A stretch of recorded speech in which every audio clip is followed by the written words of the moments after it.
In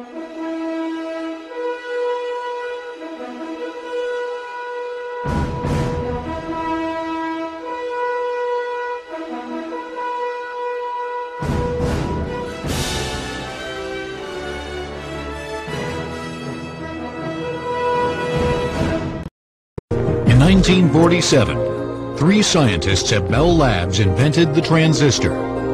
The transistor performed the same on or off function as vacuum tubes, but was much smaller and more reliable. Transistors were made with silicon and tiny wires. Silicon is a semiconductor. If a small voltage is supplied, it will act like a conductor, allowing a current to pass between wires. If there is no voltage, it will act more like an insulator, blocking the current.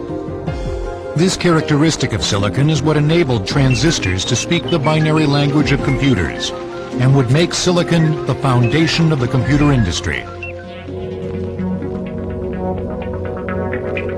The next step in miniaturization occurred in 1959, when Robert Noyce and Jack Kilby, engineers for rival transistor manufacturers, independently came up with breakthroughs that led to the same revolutionary idea.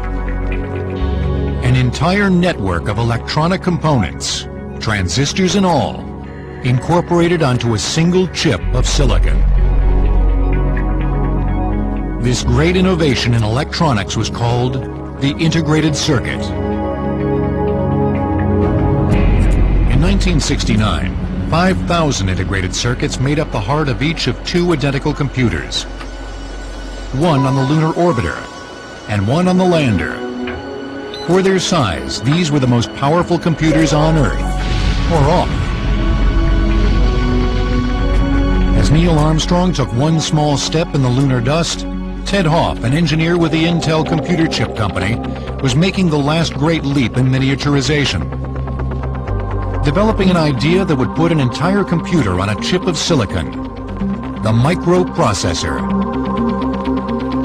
It was the invention not just of integrated circuits, but of a particular kind of integrated circuit, the microprocessor, that made today's personal computers possible.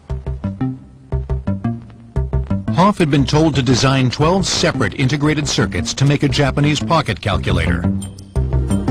He suggested placing the entire processing unit on a chip and programming it just like a computer.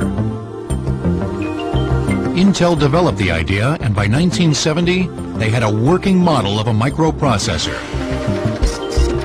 Computers